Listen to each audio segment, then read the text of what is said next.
Yes, all of those things. Hey, good people. This is Rocki with Rocki's Reality, the #1 podcast for unfiltered and unapologetic culture, entertainment, and relationships. Tap in live Thursdays, 7 to 8 p.m. Eastern Standard Time, as I chat with some of the dopest artists, celebrities, influencers, entrepreneurs, and more. Make sure to catch us live Thursdays, 7 to 8 p.m. Eastern Standard Time on Facebook, YouTube, and Roku. See you soon.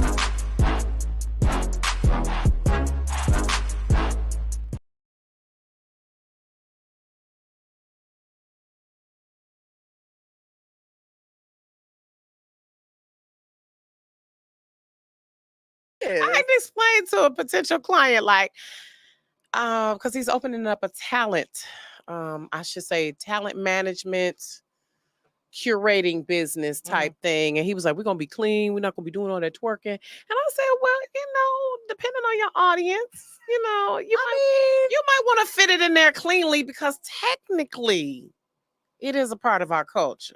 It's from Africa. Exactly. It is. So I'm okay with it. Listen, I'm here for it. It's a way to twerk. And you know what? We are going to talk about the whole Megan. That's one thing I want to get your opinion on, the Megan Thee Stallion at Kamala's. Yes. Listen. That was so hilarious. So, okay, y'all, welcome to Rocki's Reality. As y'all know, I just get into start talking. That just what makes me. That's kind of my ADHD. I just got to start talking, and of course, I'm here with a friend of mine who I love dearly. And I had to think, like, when I first interviewed you for Empire Life magazine, that was about 8 or 9 years ago. It's probably going on 10 years ago. Yeah, it's a while ago. I had to really think, and I tried to find an article, because I think the magazine is no longer functioning, but it was pretty much what I still do as far as highlighting entrepreneurs. And so, as the first African-American woman to patent a natural hair care product and a recognized... Yeah, I know. Listen, let me repeat that. I don't think people understand the magnitude of that. Let me repeat that. As the first African-American woman to patent a natural hair care product and recognized figure in entrepreneurial circles, Gwen Jimmere's story has captivated audiences on platforms like Forbes, The Today Show, Good Morning America, Business Insider, CNBC, and she was also on BET as well. Yes. Y'all, and Gwen is so humble. Her journey from a struggling single mother to a celebrated CEO of Naturalicious is a testament to her resilience, innovation, and unwavering determination. I'm having all... See, this is why I don't read the bios, all that. We're going to skip to the end, though. Let's skip to the end. Y'all know I'm a whole clown. We're going to skip to the end. Through her podcast, The Get Money Show, Gwen ignites a passion for entrepreneurship, personal finance, innovation, and self-belief, while delivering practical and actionable insights to her audience. I totally messed that up, y'all, but y'all get the idea. And I love the actionable part. Nice bio, Gwen. By the way, I'm impressed. As a bio writer myself, I'm impressed. Thank you very much. Yes, I love it. So her expertise is invaluable to anyone seeking to grow a business to 7 figures and beyond, while also creating financial freedom and living the life they truly want. Yes, ma'am. Welcome, Gwen. Thanks, hun. Actually, welcome back. Yes. Y'all, Gwen was on the show when we covered interracial couples. I want to say this was 2018. Wasn't that long ago? Oh my god! Oh my god! Here's the thing: the pandemic. My brain be like, the pandemic just be like in the sport. It was. I feel like everything stopped at the pandemic. Yeah. Right. Like that's as far as like concept of time. It's ridiculous. It's so, like, that's why I said some type. It's almost of like the year 2000. Yeah. For me, like with 2000 is like, in my mind, the 70s was still 30 years ago, but really, it's like 50-some years ago, because it's like everything stopped in 2000.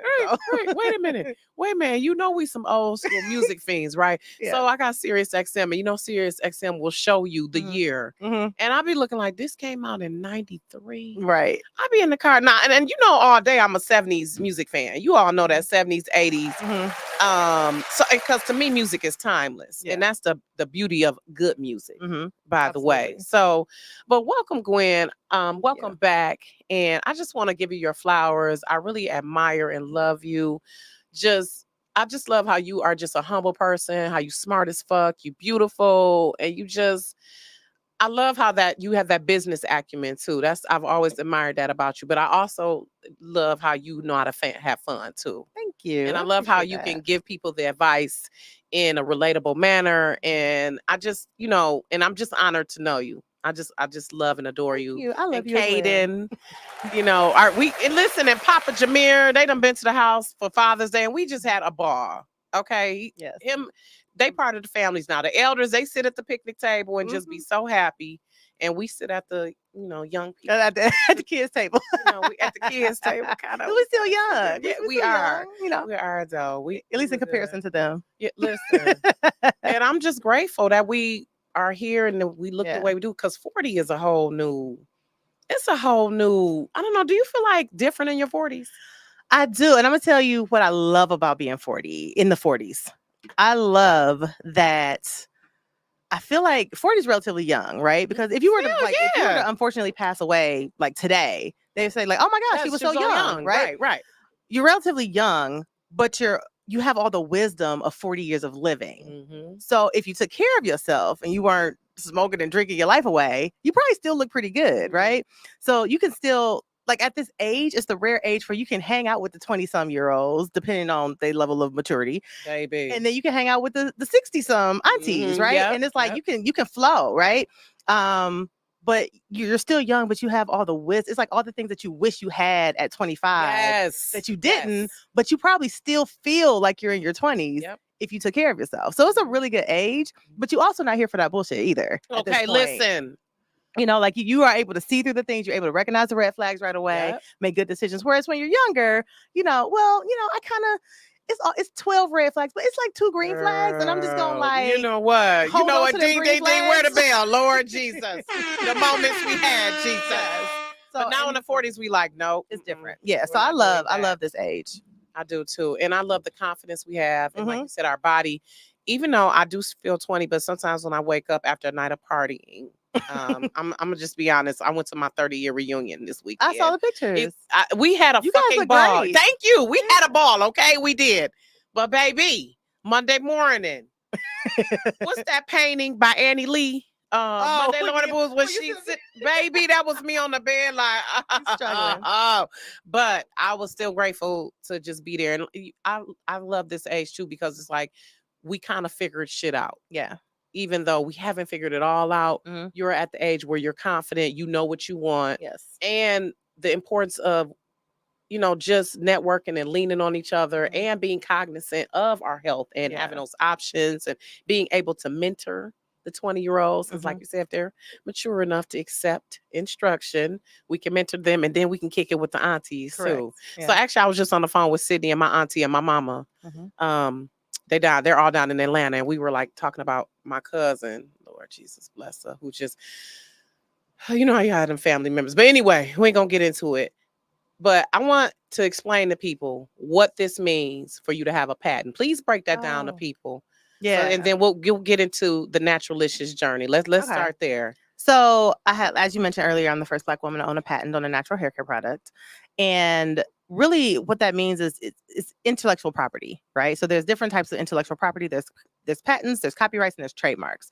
So everybody knows what a trademark is. That's, you trademark a logo, you trademark a business name. It's the mark of your trade, if you will. Then there's copyright. So that's generally like books, music, things like that. But a patent is much harder to get because you have to literally convince the government that you've invented something brand new that no one ever, whether they had a patent or not, no one ever created in the history of the world, right? So in the year 2024, or for me, when this happened for me in 2015, that's a lot of years have passed in the world. You know what I mean? So you have to be able to say and convince them unequivocally that you have invented something that is unknown to anyone else. So like, for instance, it would be really hard to get a patent on what's something that Black people do that's like, I don't know. What's that we do? Hot sauce? Or what do you mean? Like sure. Let's say you made a hot sauce specifically for greens. People put hot sauce on greens all the time, right? So let's say you were like, I'm going to patent this hot sauce for greens. You're not going to get a patent for that. because that's easily Googleable. Right, Everybody does that, right? Right. Even though your process may be different, you got to create Or barbecue sauce or something like that. Yeah, Or just, you're not gonna get a trademark for that unless you or patent for that, unless you have some distinctly different process. Let's say you make hot sauce from soybeans. No, that's a different story, right? But just regular hot sauce is not gonna happen. And so, the beauty of having a patent is that you really get to protect your invention. And I think for our community especially, that is so important because we are the innovators of cool, honestly, of pretty much everything. And we create a lot of things, but we don't own a whole lot of things. And then some other company comes along and they then take what we've created, they then go and patent it, and they have the dollars to be able to market behind it. And then we have no recourse. We're just, all we can do is complain on social media about it. Oh, did she? You know what, Gwen? And that's why I love when you be coming. I love when you be coming with the zingers. She was like, y'all steady complaining though. So wait a minute, what did you invent, Gwen? So I invented a hair care product that allows women of color, particularly people with texture hair, generally, to be able to wash, condition. It's a 5-in-1, so it's a shampoo, conditioner, detangler, deep conditioner, and a leave-in conditioner all at one time. And so it does all those things at once, as opposed to us having to wash our hair, rinse it out, put in a conditioner, rinse that out, put in a detangler, detangle our hair for 45 minutes to an hour, rinse that out, and go through that whole process, which takes, 4 or 5 hours sometimes. Because it's wash day. Like you would say, it would be like a whole day. Correct. And you reduced it by like 40% the time that it More would take? than that. It actually takes you from wash to done in 30 minutes. Oh, okay. As opposed to hours and hours. Okay. But the novelty of it was that not only was it a multitasking product, but it was actually made with a particular ingredient found only in Morocco, which is called Rasul clay. And so that, combined with all the other ingredients that I put together, that was the invention. And it was the utility of the product being able to go from wash to done in 30 minutes, but then also the formulation of the product as well. I love that. And so people maybe have those who are tapping in after all these years who first met Gwen. We do have a question. Where's the question? Okay. I was gonna we'll get to the question a little bit, but Naturalicious was born from, and people again who've seen Gwen on the past show may remember this, Caden, who is now 14. He's 13. He's 13. Is he still the candy? He's not really. He's grown out of that. I know he's a big boy now. Yeah. So we're going to get to your question in a little bit, Jamie. Johnny, thank you for tuning in. But that was born from, you were pregnant with him, and you were like, I don't want to put perm in my hair because of these the chemicals. And so you were in your kitchen. You know how we do in our kitchen. We just be whipping some shit up. Yep. We from the ancestors, and was like, so just give us a little snapshot of how you got to this point, and then we'll take the question. Yeah. So I was, like you said, it was in my kitchen. I wasn't even trying to create a company, honestly. I feel like a lot of us, we create things for ourselves and they end up becoming companies. Women are notorious for this because we are problem solvers, right? Right. And I was very aware of the chemicals that were found in hair care products that were targeted specifically to us. I was finding out that, they were causing all sorts of issues like breast cancer coming from the hair relaxers we were using, uterine fibroids. Black women over-index above and beyond any other demographic combined with uterine fibroids. And we also coincidentally happen to be the largest purchaser of hair products as well. And there's been no government entity who has made that connection, but I mean 1 + 1 = 2, right?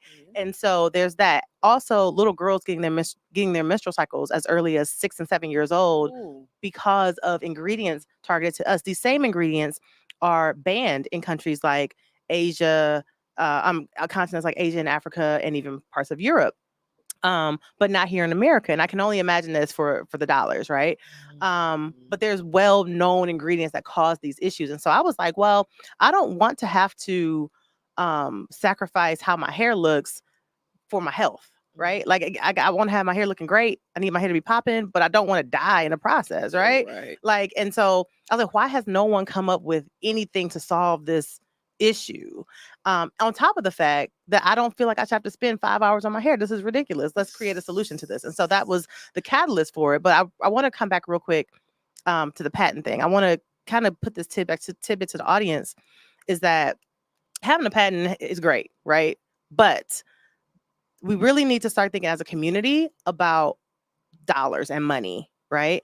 When you have a patent, well, when we as Black people own a company and we sell our companies, what's the first thing Black people do? Oh my God, they sold out. Yes, right? I was going to ask you about that. Right, they sold out. However, should you own your intellectual property, now you have a licensable entity that you still own. So technically, let's say I did sell my company, which I have no plans of doing, but let's say I did, right? Because we know like Carol's daughter and They're all sold, yeah. yeah, Shea Butter, Yeah, Shea Shea Moisture, Moisture, those, yep. right. And they sold, and no shade to them, like yeah, because get your money. I remember you and Dante Lee were saying it's like this Yeah. is not a big deal, and we were Yeah. So when you explained it, I kind of understood. So this Yeah. is explaining it better. Yeah. So when you sell your company, if you own a patent, right, if like I do, or a trademark or anything, right, and you own the intellectual property, you can sell the company, but you still technically own the product, right? So let's say I sold my business to some other company. Every time that product that has the patent is sold to a consumer, they now have to pay me a royalty. Right. And so like if you think about so similar in the music business, when somebody licenses their Very much music, if so. it's played on the radio or if it's streamed or it's played in a movie, you get a portion. Very much so. Okay. So just like let's Alright. say Nike's logo is actually worth more than the company itself. So Nike could sell off the company and Phil Jackson would still own the trademark to Nike. And that in itself is a whole separate like business if he wanted it to be. Billions. So we have to start thinking about that beyond just like, oh, they sold out. Like, no, how much could Richard Lou Dennis, who owns Shea Moisture, how much more good could he do by selling his company to Unilever for almost $1 billion and then creating an incubator for other Black women-owned businesses to be able to come up and grow? He couldn't do that by himself without selling his company. But because he sold his company, he now was able to impact 40, 50 different Black-owned businesses that are now sold in Target and Walmart and all these other places, So it's like we have to think bigger. Okay. Because I love that, just how Issa Rae has different filmmakers and Ava DuVernay, how they've made companies that will nurture. Correct. So good. I'm getting it. Okay. Getting it. So also, excuse me, you all. So talk about the journey. Transitioning through Naturalicious and how you've come to this point. So I've done Naturalicious for a long time. I've done my company Naturalicious. All my sinuses are acting up. Excuse me. You're good. I've done my company Naturalicious for a long time. It's been technically 13 years that Naturalicious has been in existence in some sort of way. 11 years since it's been. Congratulations, because this is Small Business Month. Thank you. 11 years since it's been in its current iteration that everybody knows it as. And I've done so many amazing things with Naturalicious. I mean, I've been in every major publication you could think of, on every major television network, impacted over 100,000 women, helping them see themselves and men as well, and children. Because I referred a few of my people. Yeah, helping them see themselves as beautiful. Because my goal was never necessarily to just make a whole bunch of money. Because like I said, it wasn't even really designed to be a business at first. It was just something I was creating for myself. And it happened to turn to a business. But my goal was always that I would see women who look like me, who would complain about how they hated how they looked in the mirror. Their hair never did what they wanted to do. It was they didn't like what they saw. And I know that like our beauty is so powerful. Our beauty is mimicked by so many other cultures. But yet we are often shamed for our beauty that other people want, right? Right. And so for me, it was, I want to create a space that kind of serves as a vehicle to help these people feel better about themselves. Because as a woman, when you feel like, when you look in the mirror and you feel like you popping, yes, like your day is just off the chart. And as a Black woman, our hair is a big part of it. It's a huge part. For us. More so than even our makeup and all that sort of stuff, right? Our hair is exactly it.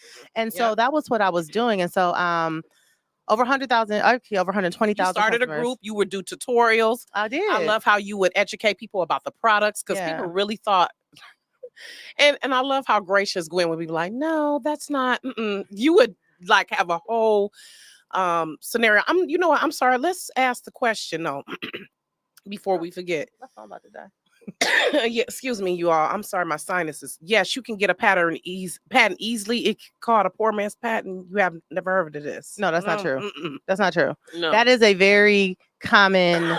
Oh, I never heard it for a patent. I've heard people say it for copyright. Right. But that is a very wrong assumption. The government will absolutely not honor that. You cannot take that to a court of law. If somebody were to steal your invention or your invention or even your manuscript, they will laugh in your face and say you should have filed it with the government. What is a poor? We were talking about that. That term came up before. Poor man patent. What is that? Well, it's really a poor man's copyright. Okay. So poor man's copyright is this kind of like old wives' tale that you can just kind of create your let's say a copyright would be for a manuscript or a song. You could create that and then you could just mail it to yourself and that would serve as a copyright. That is not true. I don't know where that story came from, but if you were to do that and someone were to steal your idea and then you were to take it to court, the judge would say you should pay the $225 to file the trademark. Now patent is more money, but nevertheless, but you did it yourself too. I did do the patent myself. You didn't hire an attorney? No, because it was like $18,000. You put in the work. I didn't have the. Did you wait a minute? How much? With an attorney, it would have been $18,000. At the time, this was 2015, so now it probably been like more like $30,000. Oh my God, Gwen! But the filing fee was only $650. But for the lawyer to handle all of that, correct, and I was like, I got $650. I don't have $18,000. Yeah. So let me figure this out on my own. And so it took a lot of time. So I was either trading time for money or money for time. And so I decided that I was going to trade time. Yeah. And so I taught myself over the course of about a year how to file for a patent, because patents can take up to 10 years sometimes to get granted. Mine only took a year. Wow. And you know what? I love what you said, trade time for money. I mean, money for time, because you can make more money. You can't get more time back. 100%. Like, we're going to age regardless. That's why I was explaining that's why I explain to people, like, that's why at times I make certain decisions. I'm like, fuck it, because I only live once. Yeah. And I need to maximize my time. Yeah. Because I can always have the potential to earn more money. Absolutely. So, okay, the community of Naturalicious, thousands of women, you all have been on trips. Yes. You want to, I know, look at, okay. Yeah. I'm coughing, the battery, look, this is real life, y'all. Okay. It's all good. I'm getting it together. But so she developed this community, you all, Naturalicious. Yeah, Naturalicious Nation. And wait a minute, so where'd the name come from? Let me back up. Naturalicious Nation? Or the name Naturalicious? It literally came to me from God, honey. Like, it was literally like in the shower. Like, I was literally I was in my office at the house, and this is the time when I was broke, and it just swooped into my brain. Like, it literally did. And I was like, oh, that's cute. Naturalist. And that's how it came. I wish I had a better story to tell. But I don't. That's how it came to me. I still love it though. But that's wonderful that God gave it to you. Yeah. So Naturalicious Nation was developed, which was a Facebook group. Y'all done went on trips. I mean, we done therapy in this group, honey. Yes. I mean, it's just a whole movement. And that's what I love about. And again, that's what drew me to Gwen as well. Like that, just that sense of community. Yeah. She's from Cleveland, by the way, y'all. I am. So Gwen is, a Midwesterner, and we all about the community. So, and you've been here in Detroit 15 years. 15 years. Yep. So she's officially, yeah, adopted native Detroiter. Yes. We done adopted her. I have a Detroit versus everybody shirt. I don't have a Cleveland versus everybody shirt. Well, so. I mean, of course. So wait a minute, what has this process taught you though, Gwen? Because now that Naturalicious is still being sold. So fast forward, Naturalicious is still popping 13 years later. Congratulations. Thank you. It's in Sally's Beauty. Walmart. No. Ulta. Ulta. Whole Foods. Yep. That's the main big box store. You can find it in like smaller stores too, but that's the main. Okay. And then online, of course. Correct. And you still offer the full line? Yes. Okay. And we also have skincare as well now. I love it. Yeah, because your skin is looking good. Thank you. I mean, it's popping. It's looking, yes, it is glowing. I love that about Black women. Thank you, we fine. I love that. So talk about the Good Hair Bar. Yeah. Because that was a big venture for you. Talk about how that came about. I was brokenhearted when I drove past there and saw it was closed. But I was like, look, I love how Gwen, and we'll talk about how Gwen has pivoted to the Get Money show. Yeah. So you're just an example of one thing can start it might end, but then it's still other things that are continuing. Yeah. So I'm healed now, right? So I can talk about this. This is why I asked you before we went on camera, because I was like, is it okay? Because I was on the way here and I said, oh, I want to ask Gwen about that. Because Ben wanted, so good. Okay, I'm glad you healed so we can talk about it. Okay. So I just, to give some context, my mother passed away just a couple of months before this business started. So I had Naturalicious, and then I was starting the Good Hair Bar, which basically was a in-person brick and mortars, state-of-the-art spa and salon that sold and used Naturalicious products. So they were kind of like different companies, but connected, right? And so I bought the building. I was really excited. Now, keep in mind, when I started Naturalicious, I didn't have any money. I had $32 when I started Naturalicious. I didn't have any resources.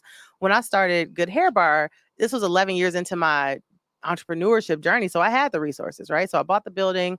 I was able to get the loans that I needed to do what I needed to do to renovate the space and all that sort of stuff, right? Because the revenue from Naturalicious was able to vouch for the viability of me as a business person, right? Right. So I start this business, and I did not take into account how transient the stylist careers could be, right? Like, I guess, like, what I'm saying is that Good Hair Bar was really structured to be like a corporate salon, right? So that means that you have to be here at a certain time. That means that you have to stay till a certain time. That means that you can't just decide you don't want to work on a Saturday. That means that you don't get to pick and choose, like, if you don't want to work with a certain client. Like, you can't do that here, right?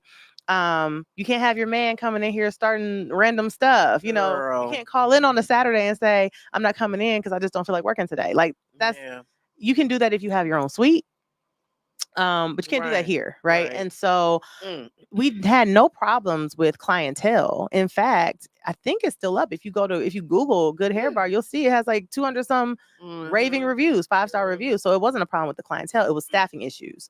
And so we kept having to fire people. And in order to make the math at that location for the amount, you got to understand, those who are listening, this was like almost 4,000 square foot space. This is a huge salon. It was beautiful. It was enormous, right? So the mortgage on that building was astronomical, not to mention the taxes and all that sort of stuff.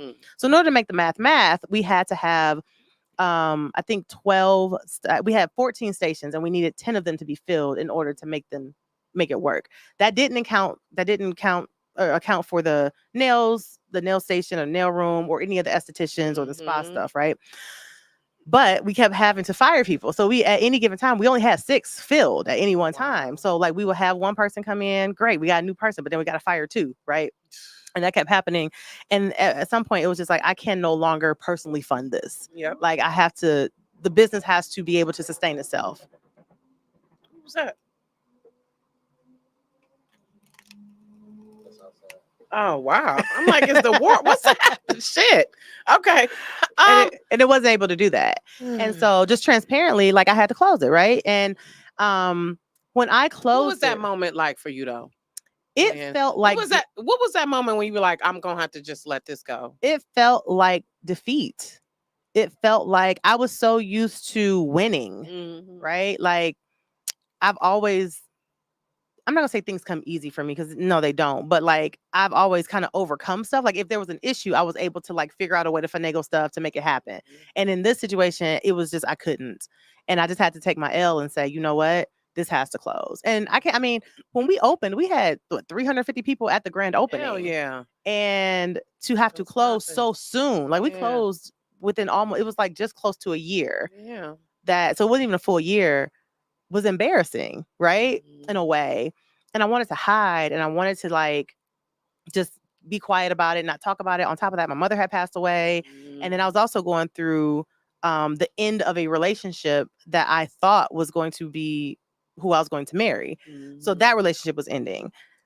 My mother passed away, and my business is ending. So I'm failing all around, and it was really heartbreaking. I remember, but I never wanted to hide, right? Like, I wanted to hide, but I didn't want to hide. Like, I feel empowerment and transparency. Yeah. And so I remember going. And that's part of what your brand was. You had always, with Naturalicious Nation, you had always like, we had carried each other along, and we had all exchanged stories. And yeah. And so, like, I was like the strong friend who needed somebody to check on me, basically, right?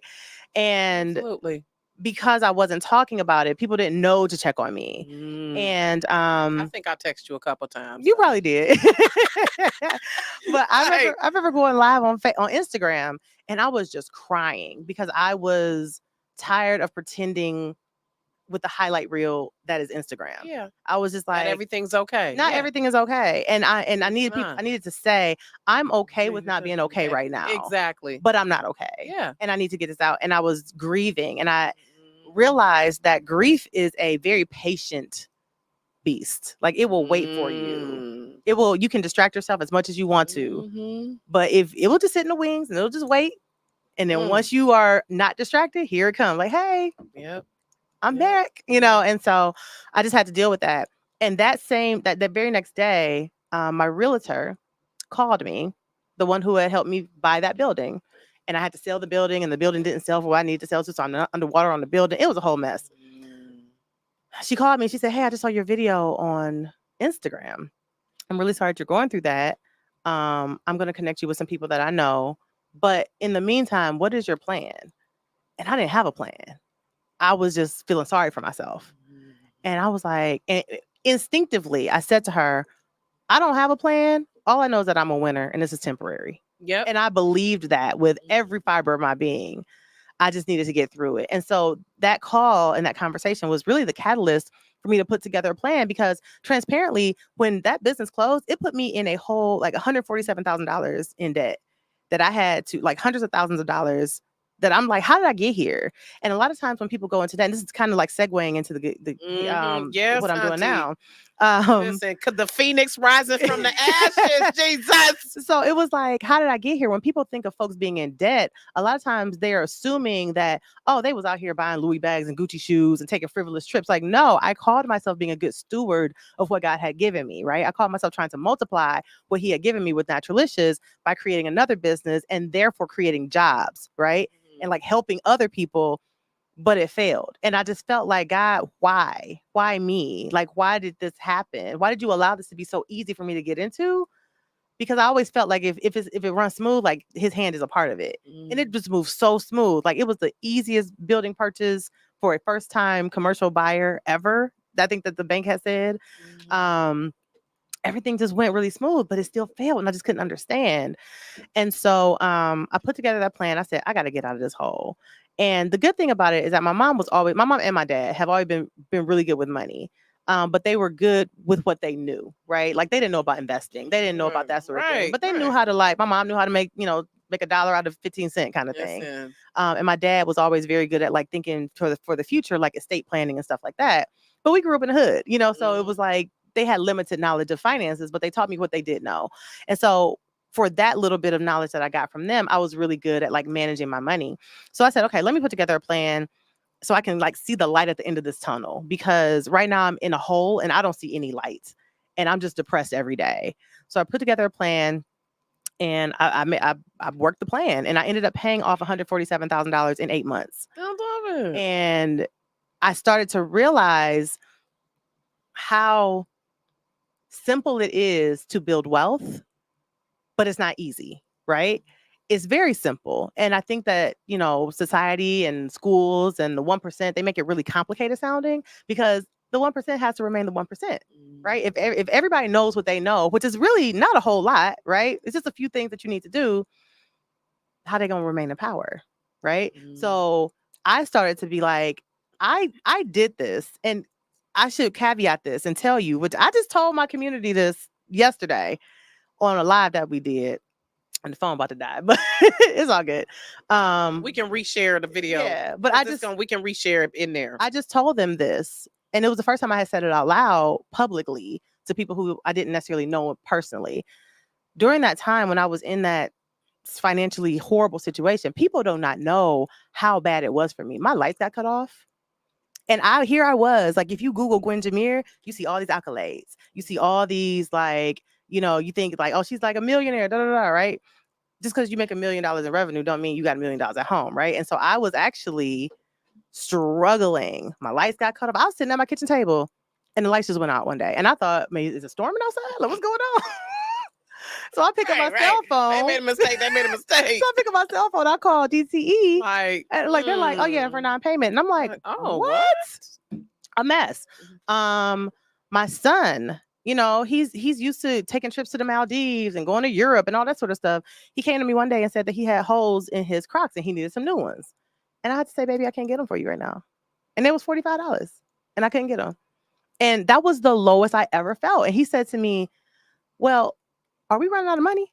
And I was like, listen, Kaden. And I'm like, straight to it. Right. And I'm like, no. He's like, do you need me to like help with the bills? And I want my child to be a child. I don't want him to feel like he got to help keep the lights on, right. And so I was like, I got to get out of this. And so I started to think about how, like, even though I'm an entrepreneur, I've had ups and downs. Like, that was the lowest I had been, but I was still going to create something that got me out of that and then build, like, basically overcome this. Like, my current circumstances did not determine the rest of my life. Right. And I wasn't going to sit around and feel sorry for myself. I was going to create a plan. And once I did that, I started to think about how many other people are living paycheck to paycheck. How many other people are worried that their lights are going to get cut off, whether they have a job or not, right? How many other people don't understand that our society is not set up, the things that we're taught or not taught is not set up for us to actually win. Like, we're taught to invest in our 401k, but we don't know that we're told that because the companies that we work for, they actually get a tax write-off for you investing in your 401k. And then they match, not because it's out of the kindness of their heart. Right. They match because they also get a tax write-off. But what they don't tell you is the part that benefits you and only you, which is this is not a savings account. This is an investment account. You need to be investing that 401k money that you're putting into stocks and certain stocks, ETFs, things like that will actually grow that money exponentially. ETFs. Exchange traded funds. Okay. So exchange traded funds are like a conglomerate of stocks. Okay. So basically you can instantly diversify your portfolio. So instead of you buying, let's say, one stock in Nike, right? If you bought an ETF that was like, let's say, a retail ETF, you could buy that one time and basically have a basket of Nike and Coke and Pepsi and Target and all these different, like 45 other stocks at one time. So that's what an ETF is. But they don't tell us that because they don't get a tax write-off for that, right? And also, if you were to do that, if you were to invest that money that you put into your 401k or your 403b or your SEP IRA, whatever you have, or even your HSA or FSA, right? So your health savings account or your flexible savings account, if you invested that money, you will be able to create what I call FU money. So FU money is what it sounds like. It's money where you can say, you know what, FU, I don't need this job. Because you're talking to me sideways. I'm here because I want to be here, not because I have to be here. God, Jesus, you just hit a chord, baby. Because baby, that is what you would I'm have. at my job now because I have to be. Yes. Jesus. But they teach us just enough for them to benefit, right? But not enough for us to be able to truly be financially free. Right. And so, or even beyond a job. Let's say you meant the 401k though. I want to go back to that right quick. So with my 401k, don't they already invest the stocks, or you need to be investing in the stocks yourself? Because I thought the companies they do the investments for you. Some companies have where they'll put into or are they maybe not picking the right ones? It's not necessarily they're not picking the right ones, but it's like a one size fits all kind of thing. So they'll say, okay, well, Raquel is in her 40s. She's got 15 to 20 years before she retires, right? So we're going to put her into the 15 to 20 year plan that we're going to put everybody else into as well. That's that same age. Okay. If Bryce is 21, well, he's got 40 years to retirement. So we're going to put him in the more aggressive one. It's going to be a one size fits all for that particular one. But you are not in tune with you don't have no clue what you invested in. Right. And those stocks maybe have been dying for however long. Right. So even if your company does invest it for you, you got to keep in mind the only person who's ever going to be as interested in your money is you. Like, nobody else is going to care as much. I'm going to have to look into this. And so that's not to say that they're not investing it. And it's not even to say that they're not investing it well, right? But you need to know what you're invested in. And you need to be knowledgeable about what you could be invested in addition to that. So most people are just putting their money into the 401k and they're maybe doing the match, right? And I definitely suggest that you do them or get at least invest as much as you can to get the match, because that's free money. But it's not a savings account. I was just talking to somebody who was a part of the community a couple of days ago, and she was telling me about how she's about to retire, and she's got maybe $100,000 in the account that she saved up over the course of her 40 years of working, right? And I was like, well, have you ever invested any of that money? She's like, well, it's sitting in the 401k. And I'm like, but have you put it into stocks, right? Is it just sitting there? Is it just safe? She's like, I don't think I've ever invested it. And I was like, in 40 years, your 100K, if the market in general gets about 10% returns, right, over time, you can't get that in a savings account. The best you're going to get in a savings account, and that's a high yield savings account, is like 5.5%, maybe, right? So you double that with your stocks. So had she invested that $100,000, she would have close to probably close to $1 million. Right. Over time, had she started when she first started investing. Now, if she took that $100,000 today, it's not going to turn into $1 million because she doesn't have time on her side. But had she invested it over that course of that 40 years, if she had the knowledge of that, right, which is why the Get Money Show exists, to provide the knowledge that they're not going to teach us. Right. She would have had, she'd be retiring with a whole lot more money. So I love that. So let's segue into that. So the Good Hair Bar. And by the way, we were going to update people about Mike was the guy she was here with when they first appeared on the show for interracial relationships. Yeah. That was a relationship that was ending when the Good Hair Bar was, or no. Okay, that was okay. No, Mike and I had already, and to be fair, Mike and I broke up in January of 2022. Okay.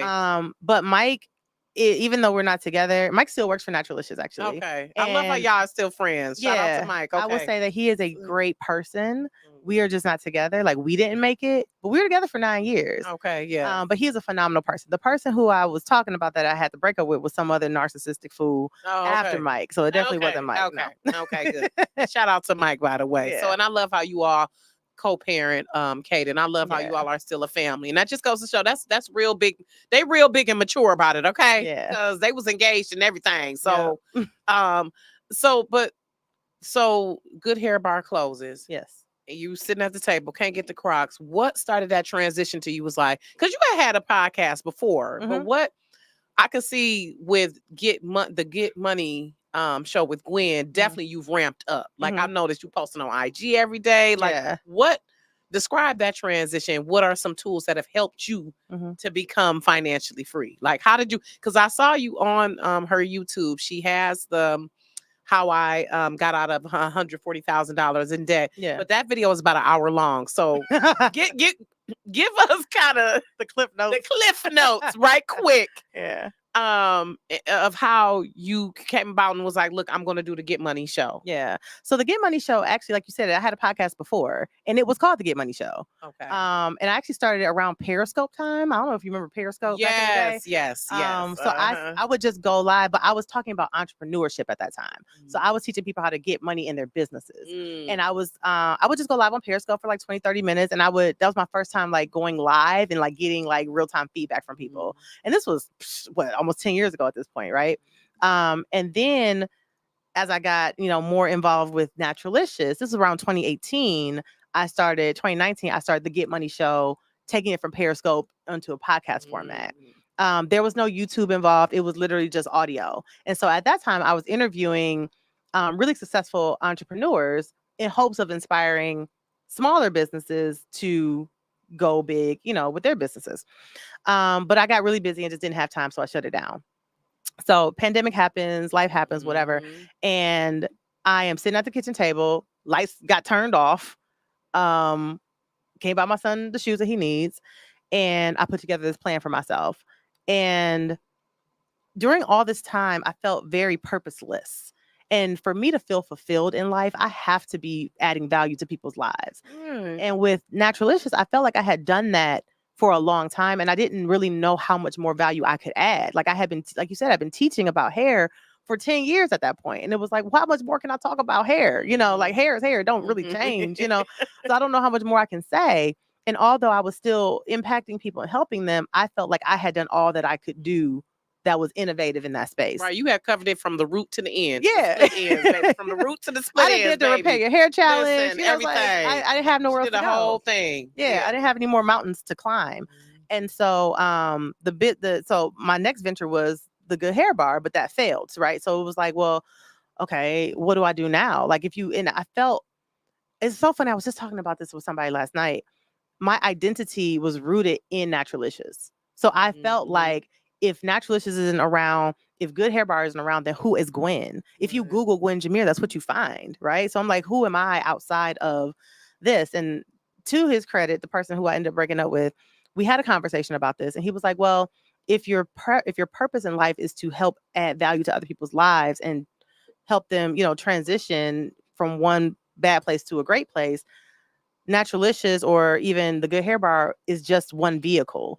You can buy a different car and you can have the same purpose, right? You still get the same destination. It's just you chose a different vehicle to get there. And that made so much sense to me, but that still left me like, okay, that sounds great, but what is that new vehicle, right? And so for the better part of 2023, I spent it in search of that mission. I didn't know what that mission was. And in I say God works in mysterious ways because it is only because I went through that struggle with my own finances that I am talking about finances now. Because like I said, I've always been good with money, but it wasn't in my wheelhouse to even think about talking to people about fixing their money. Like I'm an entrepreneur, right? So it's like, let me help people build a business, not let me help people fix their money problems. That wasn't what I was thinking about. But I always say that this is a true example of God qualifying the called instead of calling the qualified, because I think what helps me and what I'm doing now is that I'm a regular person. I'm not a financial analyst. I am not I wasn't on Wall Street, right? I'm not a talking head on CNBC, right? I'm a regular old Black girl from Cleveland who lives in Detroit now, whose finances got fucked up, and I figured it out, right? And like I'm helping you figure it out too. So I think there's a relatability in that, right? But I also, because I am who I am, I'm able to talk to it in a way that is not so intimidating for people. Like they get it. Like the light bulb goes off. It's like, oh, I should have been investing in my 401k. Oh, wait a minute. I can invest my HSA too. Oh, I can put my HSA in stocks and I can build passive income and I can have, I can easily save $7,000 in a year without changing my lifestyle and didn't even realize how I could do it. I need to hear more about that HSA and yeah. We'll talk about that later. So like all these things, like I said, building wealth is very easy, very simple in practice, but it's not easy because it requires discipline, it requires patience, and it requires consistency. And those are three things that most of us do not have, right? So when I started, kind of doing the Get Money show, I was like, well, I think my passion is now still adding value to people's lives, but I'm going to talk about personal finance and entrepreneurship. And so I was doing both originally on the Good Hair show, on the Get Money show. But I started to notice very quickly that by and large, people wanted to know, they didn't want to know about the business thing. They wanted to know about, how do I get this money, right? And so luckily, the name Get Money Show lends itself to either one, right? And so I just go with what people wanted because, again, my goal is to add value. So if how to create a business is not adding value to you, but personal finance is, then that's what we're going to talk about. And so that's kind of how the Get Money Show has become like this personal finance get money thing, and that's kind of how it came to be. But it was really only because I went through that. And I remember I was in my kitchen, I was cooking eggs. It was in January. And I remember I heard God clear as day, not audibly, but it was like my thoughts. And these were thoughts that I could not get rid of. Like, it wasn't like you have a thought and you just like, okay, whatever. It was like, it was just permeating through my brain. And I just knew it was God talking to me. And he told me that he had me go through all that mess that I went through with that situation because he needed me to be a testimony of what was able to happen and help people with their finances. And I remember thinking, this was before I had even started the Get Money Show, before I brought it back. This was in January. And I'm like, I'm not here to help nobody with no finances. Like, I'm trying to get my own finances together, right? And he was like, this is what you're going to do. And I'm like, I don't want to do that, God. Being hard-headed. See, that's not what I'm here to do. I'm here. I'm a business owner. I create businesses. That's what I do. Right. Pitch competitions and all that. He was like, no, you are going to be, the vessel for this. And I cannot tell you the joy that I get from, and the fulfillment that I have. I just started this in May, right? seeing And it people. already, Yeah, I mean, it's like we already have a challenge that's about to start in September. We already have, almost 2,000 people on the YouTube channel, 1,000 people, 1,100 in the Facebook page, 21,000 over on Instagram. Like it's just really blown up. But I think it's the obedience of it. And he's like, "This is what I want you to do." And I get so much joy from seeing people like in real time when I'm doing the lives that I do. I do live streams on Wednesdays, and there'll be so many people on, and I'll be talking about a high yield savings account, how you're losing out on $10,000 just by having your money in the wrong type of account, right? And then Now, where do you get the information from? Are you researching? Like, well, these are things that I know. Okay, right? that you've just been using for years. Yeah, things I know. I mean, but I also because I like money, right? Like most people do, but I also like learning about money. So I'm always like learning about stuff, right? But some of these things are just things that I've always known, right? So like high yield savings accounts, putting the 401k thing that we talked about, right? These are things that I've known that most people don't know. And, just you're losing out on $10,000 just by having your money in a traditional savings account versus a high yield savings account. And to see like tons of people in the moment say, "I'm about to go open this right now." Right. And then they come back, like, "I just opened my account." It's like right now, within this past 5 minutes, they're like, "Yeah, I just did it." And so now what I'm doing over, I'm sorry, I've been talking, but what I'm doing now over in the Get Money crew, which is the Facebook group, is when people post like their money wins, like I'll do a conglomerate of that, or like a mashup of it every Friday. So I'll say, Janelle just paid off 3 credit cards, and Rocki got out of $6,000 worth of debt, and like every week, so people can see like it all at once. Like, look at these wins. Again, building that community. Yeah, look at these wins that are happening. Because I love also how at times on Facebook you be like, "What are your wins?" Yeah. So and that's also part of it too, like teaching the people information, but also having that sense of community. Yeah. So that they can build that consistency and discipline and have someone else. Yeah. So let's go into one of the videos. Okay. One of the video shorts on her YouTube page where she talks about the streaming. I'm gonna tell y'all now, y'all need to get a Fire Stick. I've been telling people and get rid of all of that shit. Now I do have Netflix, but let's go ahead and talk about cutting expenses.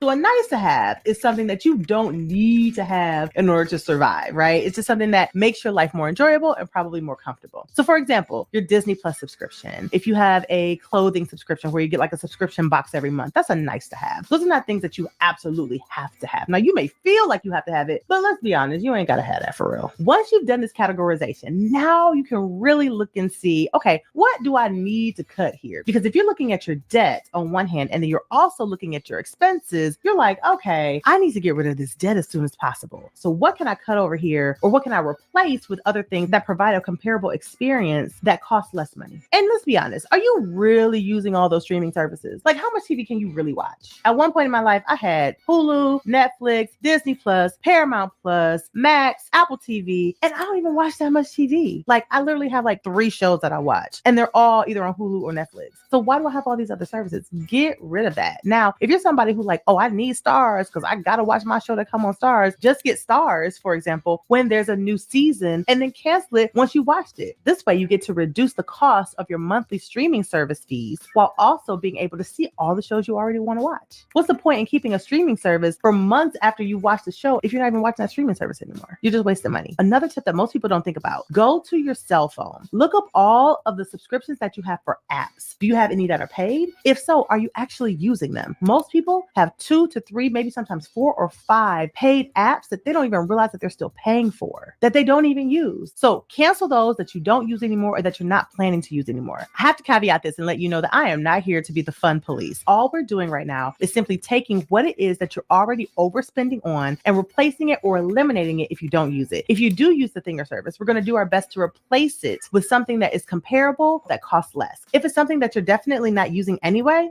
we're getting rid of that. A good example of this for me is that I had a personal trainer that I was going to see 3 times a week. Well, it's kind of expensive to go see her 3 times a week. So I actually cut it down to 2, and she already utilizes an app that tells me the workouts to do. So on the 3rd day that I was meeting with her, I do those workouts on my own. I'm still getting the exact same level of service pretty much, except I'm only seeing her 2 days in person instead of 3. But I still get the same exact workouts that I would have gotten had I been seeing her those 3 days. If you have a car note, I need you to work on paying that off, because according to bankrate.com, the average used car note is over $500 a month, and the average new car note is over $700 a month. Do you really need a $700 a month car note? Seriously? You don't need that. So if we're talking about eliminating unnecessary expenses or replacing them with comparable services or things, but give us the same level of service but cost less, let's get rid of that car. Go and turn that car in or sell it, so that you don't have that average of $700 a month as a car note, or that average of $500 a month as a car note. So turn that boy in or sell it, get yourself another car that looks good and is reliable and costs you half the price. Nobody said you had to be riding around in a bucket. Nobody said you had to be driving down the street like Fred Flintstone, using his feet for momentum. Nobody said all that. You can get a nice looking car that costs a fraction of what you're currently paying in your car note. You don't need a Bentley. You don't need a Range Rover. You don't need a Benz. You don't need a Beamer. You don't need none of that. Why do you need that? So you can floss, so you can have the outward appearances of wealth without actually having wealth. You got a whole bunch of debt, but meanwhile, you over here paying this car note and all the other debt you got, but you look good while you're doing it. Come on now. You hustling backwards. Let's not do that. Get rid of the debt, get rid of that car, and replace it with a car that gets you from point A to point B, but looks really good. I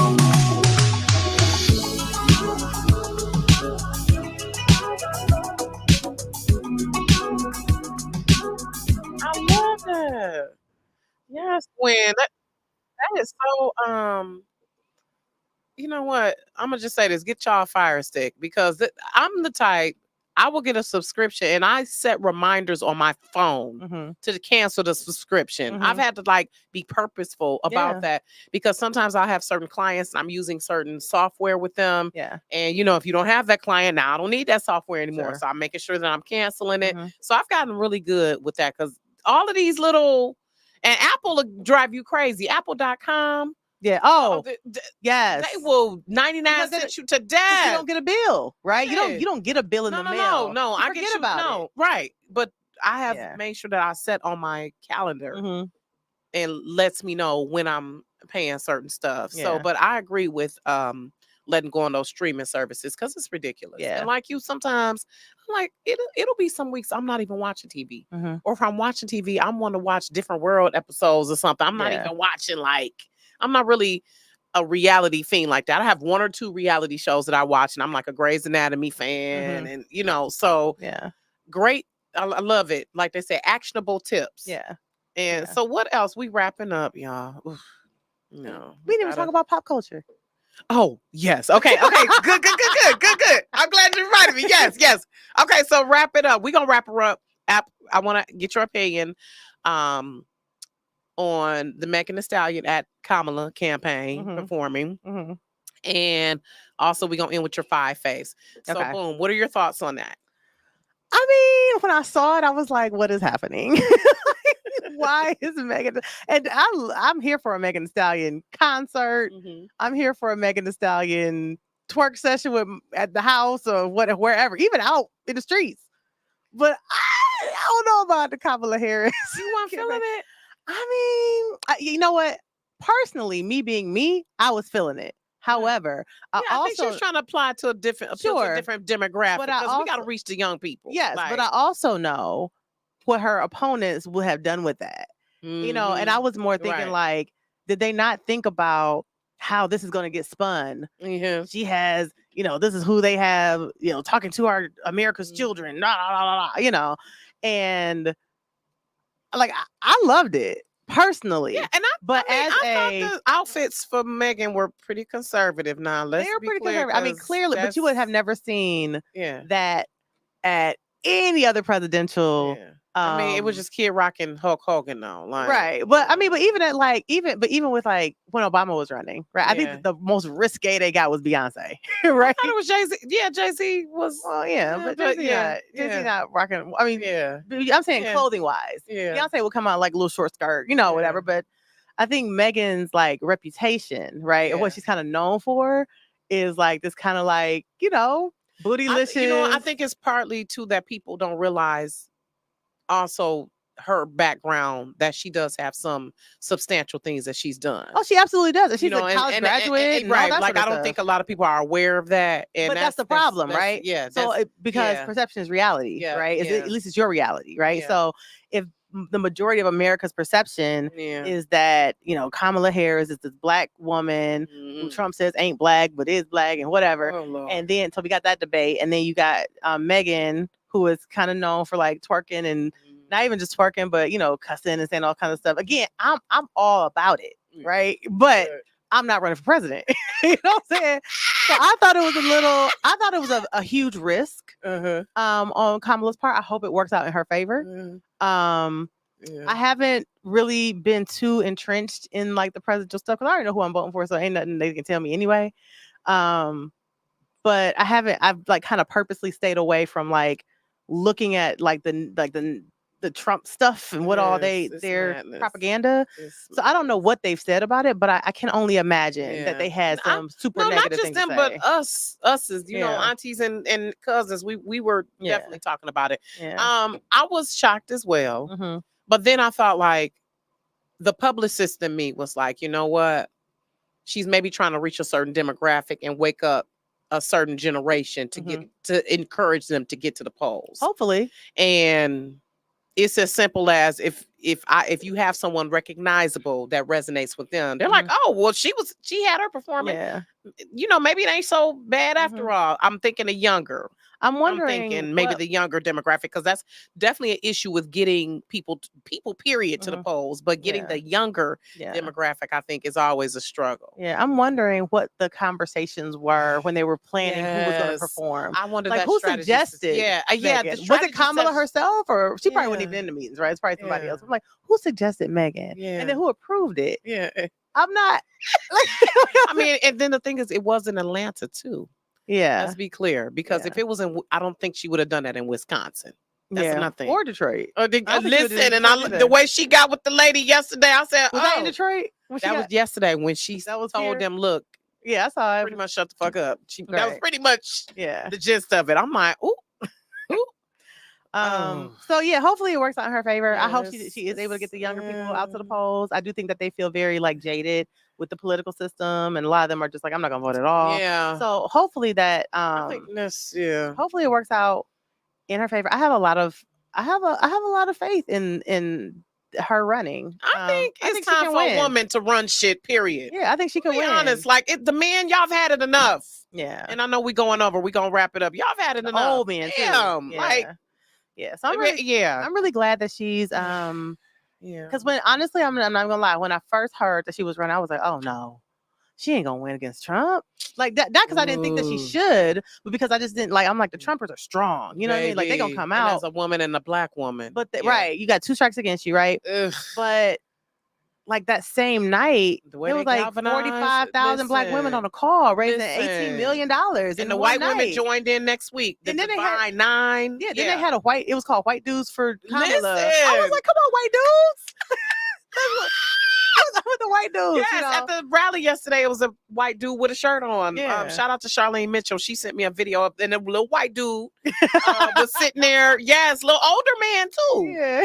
So God, please, Jesus. I just feel like it's time. Not even just like, it's just time for a woman's touch. Yeah, I'm gonna be honest. Like, men, y'all been running shit for hundreds of years. Yeah, it's time for a woman's touch. It really is, and I love how she has the gravitas to make it happen. Yeah, I'm with it. Like, yeah, I'm hoping that it's gonna be, let Kamala win, it's gonna feel for me like it did when Obama won. Probably even more so because she's a woman. I remember I was in grad school when Obama won the first time. Baby. And I just remember having a watch party at my apartment at the time, and me and my friends were over there, and he won, and we went out the door screaming. Yes, it was like late as hell. I remember Sydney was asleep. I woke her up because I screamed so loud. I was so excited, and it will be an incredible moment for the country and for us. Really? Because Mexico has their first woman president. Oh, really? Yeah. They voted their first woman president early this year. Okay, well, there's it's time for us to catch up. Yeah, it's time for us to catch up. It really is. Yeah. It'll be very momentous. And I said that. I need y'all to bring that Obama energy. Yeah. The way we was standing in line for 3-4 hours, baby. Yes. So time will tell. So Yeah. we got to wrap it up, though. Yeah. But we're going to end with 5 faves. Okay. And I thank you, Gwen, Yes. and love you always. Oh, can I tell them about the challenge that I'm doing? Yes, Okay. absolutely. Yes. Okay. Tell people where they can find you. Okay. Yeah, the challenge, all that. So you can find me on Instagram at The Gwen Show. But you can find my YouTube channel, which is what they just showed. You can find that. You can just simply search Gwen Jimmere, but preferably search for The Get Money Show. I will absolutely show up. Gwen Jimmere, I may show up in somebody else's interview. But if you search for The Get Money Show, my show will pop up. And I want to let you know that we are hosting a 5-day Fix My Money challenge, which I'm so excited about. It actually starts September 5th. And I just opened the doors for it yesterday, and it's already like 75% sold out. So it's 5 days of digging deep into your finances. It is a personalized experience, which is why I can't take everybody, because I have to be able to help everybody who's on, right? So I can't take hundreds and hundreds of people. But it's 5 days of digging into your finances, really creating yourself a money map to be able to truly, for once and for all, get on a path to getting out of debt for good.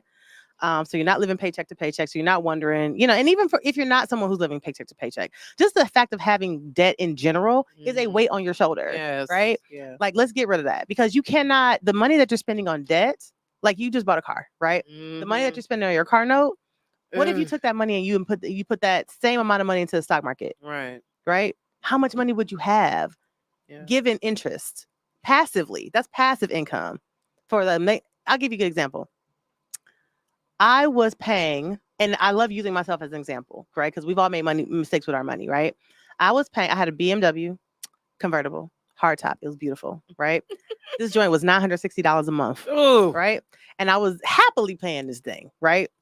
Wasn't even thinking about paying myself, just paying the car note so I could ride around with my drop top. $960 a month is around $12,000 a year that I'm paying BMW to drive a car that's depreciating every year in value.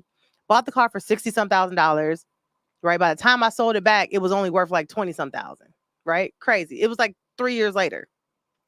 Think about the amount of money I had spent. If I had took that, I did the math. If I had took that same $12,000, not even multiplied over the course of multiple years, just 1 year, if I put that same $12,000 instead of giving it to BMW, if I had put that into the stock market and invested in Chipotle at the time when I bought the car, that's when Chipotle was $50 a share, I would have $32 million today, because that stock rose to $3,245 just this year.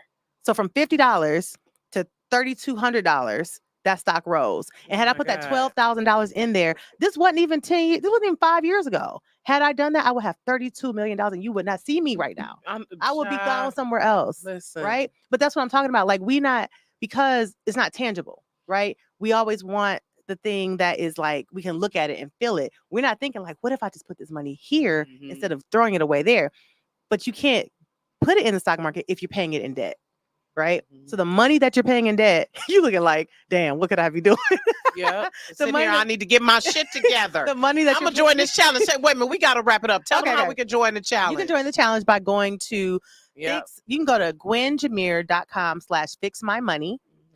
Or you can simply go to fixmymoney.co, not .com, .co, fixmymoney.co, and it'll give you all the details about the challenge. It's 5 days. It's only $64 for you to completely transform your financial life. We spend $64 in an hour on some bull, right? On some nonsense. Right. If you got $64 for Target runs, for a Starbucks, for Prime Day, you got $64 to invest in yourself and change your financial life. Yeah, so that's true. Yes. But five faves. We're going to wrap it. Excuse me for going over, y'all, but we're going to wrap it up with 5 favorites. Okay. Thank you, Gwen. So such a wealth of information. Make sure you all follow her for more tangible tips. And yes, my brain is sitting here thinking like, God damn it, I need to get my shit together. Yeah. Okay, so 5 favorites. Favorite food? Salmon. Oh, that just reminded me, we need another night. With Chanel. Hey, Chanel. Chanel is taking off for the rest of the year. Oh, yeah, because she's getting married. Yes, Okay. Favorite travel destination? Ooh, I'm going to say it was probably Greece. Greece was my favorite. I want to say it was Kenya, but it wasn't. I mean, Kenya was nice, but Greece was it. Your favorite product from the Naturalicious line? Step 2, that's the moisture infusion styling cream. That's the moisturizer and the hair care product that gives you the popping curls and all that. All right. Favorite TV show or movie? Don't have a favorite movie, I don't think. But my favorite TV show right now is Abbott Elementary. Oh my God, I love it. It's hilarious, that show. Okay, last one. Favorite accessory? I thought you were gonna say favorite assassin. I don't know why I was gonna say that. That too, though. My favorite accessory, for sure, earrings. Mhm. Although I really love rings. Yeah, I love your around the way girl hoops. Yeah. Thank you. But I love rings. Every time I go to a different country, I get a ring from that country. It's like my souvenir. But I just feel like you can take an outfit from like blah to like amazing with the right earrings. You know, so I'm gonna say earrings. Yeah, because you are definitely, it's giving. Thank you. Fly girl. Definitely giving fly girl. Thank you. All right, everyone. Excuse us for going over. Thank you again to Gwen Jimmere. Make sure you follow her at The Gwen Show and the Get Money Show on YouTube. Yes. All right. See you all next week. We will have Cherie Savage from the Coloring Museum. See y'all soon. This was so fun. Thank you. Thank you for having me.